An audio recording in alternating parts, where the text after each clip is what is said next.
বাচ্চাদের জন্য কোনো টিফিন বানাতে চাইলে এই রেসিপিটা দেখে নিতে পারো, অথবা সকালে কিংবা সন্ধ্যেতেও চায়ের সঙ্গে খেতে পারো এই বান পাউরুটি। নমস্কার বন্ধুরা, 3 শালিক চ্যানেলে তোমাদের সবাইকে স্বাগত। তা চলো বান পাউরুটি কীভাবে করতে হবে শুরু করে দিই। প্রথমে একটা বাটিতে হাফ কাপ কুসুম গরম দুধের সাথে নিয়ে নিলাম 2 টেবিল চামচ চিনি, 2 টেবিল চামচ রিফাইন্ড তেল আর সামান্য লবণ দিয়ে মিশিয়ে নিলাম।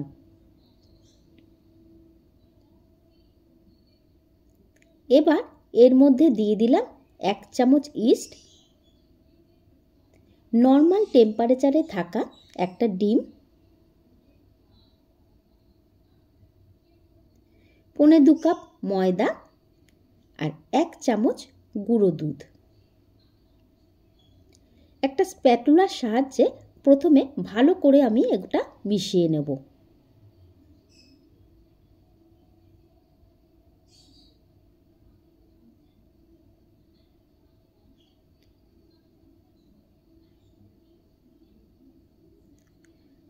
ভালো করে আমি মিশিয়ে নিলাম।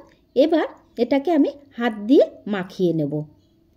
বন্ধুরা, তোমাদের যদি মনে হয় যে ময়দাটা অনেকটাই নরম হয়ে গেছে, সেক্ষেত্রে তোমরা 2-1 চামচ ময়দা আরটু ইউজ করতে পারো।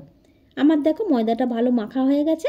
এরকম নরম করে এবার আমি রেখে দেব 10 থেকে 20 মিনিটের মতো।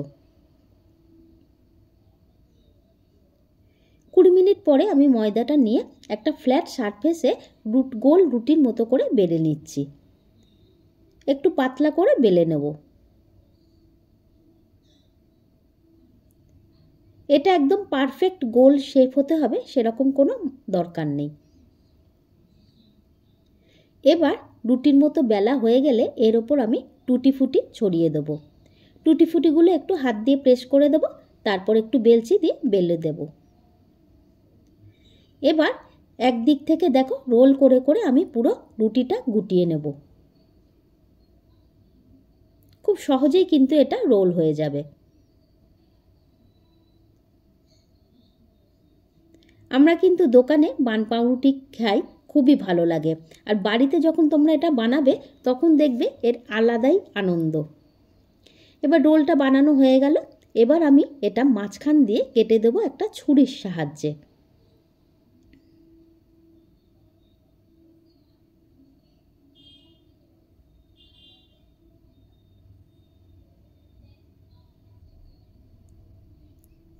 আমি 2 ভাগ করে নিলাম।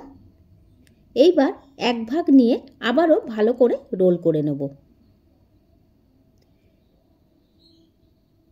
সমানভাবে রোলটা করা হয়ে গেলে এইবার আমি পেঁচিয়ে পেঁচিয়ে রুটির আকার শেপ দেব, বান রুটির মতো, মানে লাচ্ছা বানের মতো।